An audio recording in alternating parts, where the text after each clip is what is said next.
Fights in Dota, team fighting in Dota, it transcends all the patches and all the metas. It's always a thing.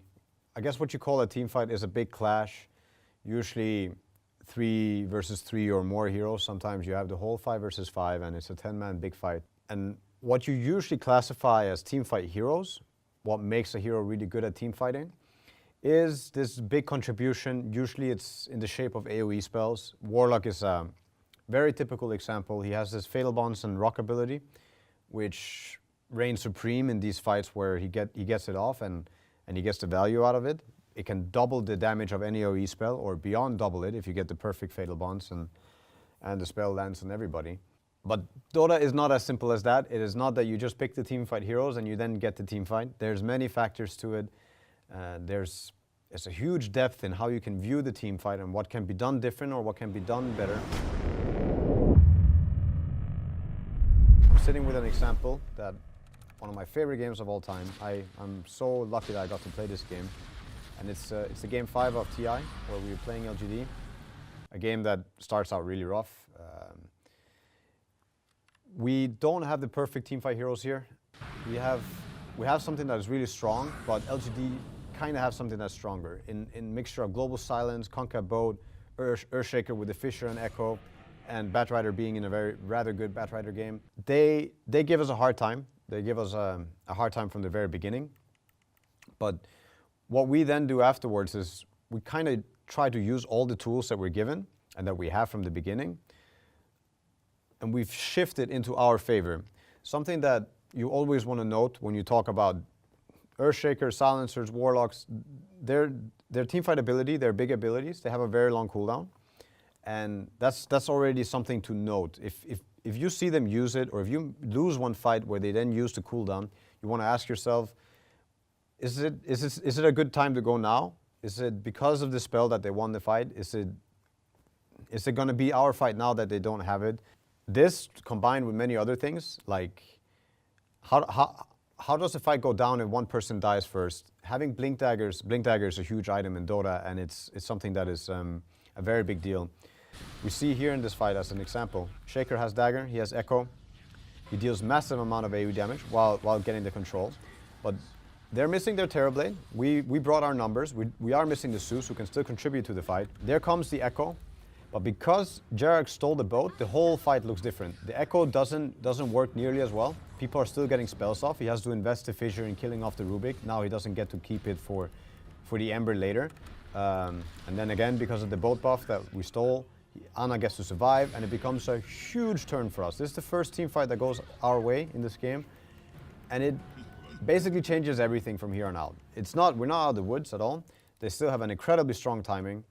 They won the lanes, and yeah, things are not really looking good yet, I would say.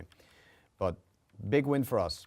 Another approach you can have to team fights in general is if it looks too hard, if it looks too unrealistic or unfeasible that you're going to win a fight, you can have an entirely different approach to the game altogether. Sometimes you have great tools. It can be the anti-mage who has Battle Fury, and you're just killing wave after wave, and all they do is run after you, and the fight never happens, or they never get to fight you. Another way is never taking the fair fights. Some lineups playing with Spectre or Tiny, these kind of heroes that have pick-off potential, or they break your formation. Formation is something that's very, very important. It's important in all team fights. It's important in all aspects of Dota, but especially team fights. It's the whole thing of sticking your neck out, maybe getting one-shotted, getting formation, or having saving heroes. Saving heroes is also another big concept. A lot of heroes have a saving ability, and if you have that, you can turn fights around very, very heavily, stop combos from happening. Many concepts, but try and keep it simple. Formation, abilities, long cooldown abilities, and playstyles. These are the very fundamental concepts that can definitely help when it comes to seeing what else you can do if things aren't looking that easy. Taking another example from the same game, we have Ana. He's pushing our mid. Shaker with Blink Dagger is happening. There's the global, but we managed to buy a Yule Scepter. This is another layer of Dota. Items help you fight. Items allow you to solve problems that you have. If Ember's getting silenced, well, there's a few items that he can buy. Yule's is the most prominent one. And you already see what happened here. They've used Global, they've used Echo, and they used Lasso, all to kill the Ember Spirit. That's a lot of investment. He ends up dying. Magnus ends up using the RP, also goes in, also ends up dying. Another trade that happens here is the Black King bar is being used. He was worried that the Fissure might happen together with Sue spells, and he just dies. Another thing to note, a lot of things happening. We're in a very nice position of being able to slow down the game. We can even pause it here, and we can go over it in details. We could go over it for weeks on end. But something that also happens is they've had a good start. They had a good laning phase, and the Conquer opts for a tanking build. This is something that comes with a risk. If the game starts looking hard, these items fall off heavily. He's only soaking up more damage that we're dealing more damage with because we won the last fight, or now the game is looking better for us. These items don't necessarily help him fight unless they're ahead. So all these things, they come into play in this game. We have the Terror lane using that BKB right now. Like we talked about, the Global was also being used, Lasso was used. And they feel like they have enough time to attempt a Roshan. Roshan is a very big objective that, if they get it, is fantastic. It's a really big problem for them if we get Aegis, just for the way the lineups work. Long cooldowns if they use an Echo and a Lasso to kill an Ember again. Next time he's going to have an Aegis and he's going to spawn him. And it might look really bad for the fight. Roshan ends up not dying. They're getting really low. We need to, again, from LGD's perspective, think about it. Should they be here? Should they take the fight? Personal opinion, I think it's very risky. I think what they're doing is pretty hard. They do have a really nice observer ward here. It looks like a sentry, but that's a small replay bug. But they have some vision that makes them feel comfortable and confident in doing this, but still very risky. They do opt for healing up. Now they're a bit slower, which is buying us time. It's also buying a bit of time for themselves. The Echo was expended for the Prophet kill just before, but we're getting the RP back up. We're getting the Sue ulti back up as well. And we're going to see here what happens. They start getting poked. This is the objective that's forcing them to look at us. Ember is battling two heroes on the right. He has expended the Yules, but on the left side, the fight's going really well for us. The Shaker ends up getting picked off, and the Batrider. They both buy back here. Silencer dies third as a consequence. And there's no return as they just have to TP in. This is a very awkward position for LGD. If you just look at formation, this guy, he wants to be ready to connect with Fissure on top of other spells. Maybe Terrorblade's hitting them as well. He's way down here. It just doesn't look like good formation, whereas we're still happy with what's happening. Two guys just bought back, and we're getting our big spell up that we're really looking at. This is our main teamfight ability. Okay, let's see. We forced the issue. We're going Roche. This is going to force a fight. If they just leave it, then we get Aegis and happy days. So they feel like they have to do something about it. They're going to go in. Ember gets caught. Lasso into Fissure. He has to buy back. We buy back on the Ember. This guy, still no Metamorph. It's a huge impact for the fight. He's not a real threat at all. Ember with the buyback comes back in. We're going to clean up, and we're going to get the Roche as well. There's the RP, gets another core kill before the Sunder comes off. And the Conquer ends up just tanking and dying, posing no threat. We get the Aegis now. We're super happy. This was not just a successful fight, but we're also thinking about the next fight. We have the feeling that it's going to be so much easier than what we just pulled off. Everything is great. The tools that we use with the buyback, the fact that we push it to the limit where enemies don't have cooldown, we're playing in their face, they use their cooldowns, we're stronger than you, we're going to go fight.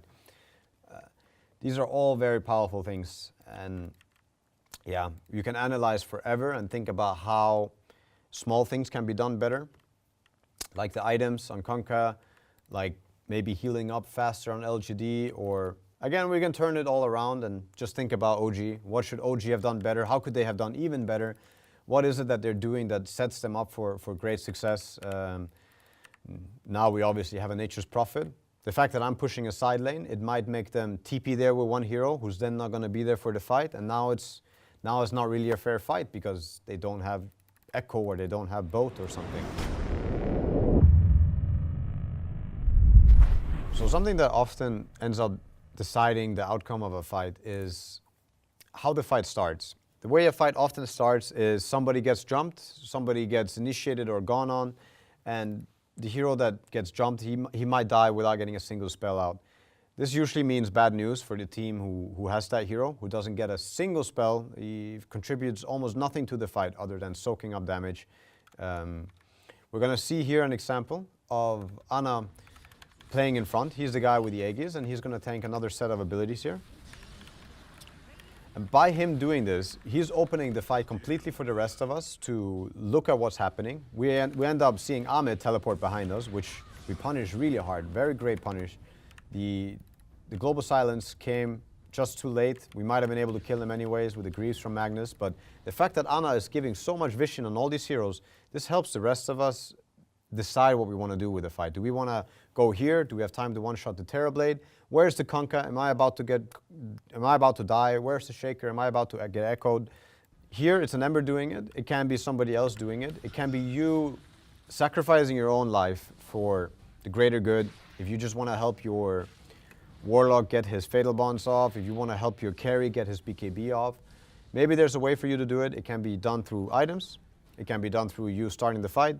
It can be done through you just giving the right vision, standing in the right place, making sure that you get jumped before he gets jumped. In essence, I think you just want to try and see the fight from different people's perspective, especially the hero who has a lot more fight impact. What is it that he wants to do? If he has enough fight impact, he might just win the fight on his own. And if you can help him, well, you win as a team and you lose as a team, so you're usually going to want to help your friends or your teammates. So something else that happened for TI8 was we managed to use our buybacks really well. We often use them for our team fights or for these longer drawn-out skirmishes that happen. Often you don't want to buy back unless something directly comes out of it positively. A very strong buyback is when you end up winning a fight, or you win the fight and get the Roshan, get the Aegis, or get the tower, get the barracks. This is a very optimal buyback. This is something that everybody should be happy to buy back for. Worst case scenario is you buy back, you end up not getting anything, or even worse, you end up dying again. Obviously, it comes with a risk. But you're always risking something when you play Dota. You can always die, right? It's about playing with the belief that you're doing something good. Buyback got nerfed quite a bit after TI8. I don't remember if it got nerfed one more time, but it's not at all the same that it used to be. Now it's more punishing than ever. You have an added respawn time of a flat 20 seconds, I think it is. Maybe it's even 30. And if you buy back and die now, it really hurts, but you'd still rather buy back to try and win than to not buy back and just accept the loss. So this game, we have a very good buyback hero. There's also items that really make you a good buyback hero, such as travel boots. You can instantly rejoin the fight. It almost gives you the Aegis factor of you die once, but you get back in there. Depending on how many spells they use to kill you, it might just win you the fight, the fact that you have that buyback. It's always good to think a few seconds before. Take those 2 or 5 seconds, depending on how long the game allows you to think whether or not you should buy back, because it does cost you money and it does come with that risk. What happens if you die again? So to wrap up the subject about team fights, all I can really leave you with is try and look at it from different perspectives, try and stay open-minded, and try and use the concepts that we talked about, see if they were all applied for the scenario that you wanna get better at. And definitely take advantage of the replay system that Dota offers. It's a rather fantastic spectator game, and it really is very good for self-improvement. You really get the chance to look at it from different player perspectives directly, but also you get to ponder with the thoughts for yourself. What would you have done in this position? What did they do that really messed you up? And you get the non-fog of war view of the fight. This can definitely change everything for how you see it. And maybe you thought you were really great place you were the right place at the right time, but once you see it in the replay, you realize, wow, I might have ruined that fight, or I might have made the fight really hard for us. But yeah, if you guys are ever in questioning what went wrong in your game, what you can do better, or what you can do different, because OG, we can just also look at this game and think, what can we do better? What can we do a little different? Use the replay system that Dota offers. It's a fantastic system. We can pause, we can wind down, you can even bind keybinds to it. And you have these different graphs. It's not something that you really want to read into when you talk about team fights. They're an indicator of who might have an easier time fighting. But you really want to think of it in different terms, maybe even simpler terms. Did a hero get one-shotted? Was that a big deal? If it was, yeah, maybe he shouldn't get one-shotted. Maybe we need to really help him not get one-shotted. Maybe he needs to not stick his head out. Wherever it is that caused a problem, or whatever problem that you solved, I mean, the replays, they tell the story, and they can really help you. Also tell you about formation and item choices, or can give you the idea of what item could have done for you in this situation. Yeah, get familiar with it. Definitely one of my recommendations.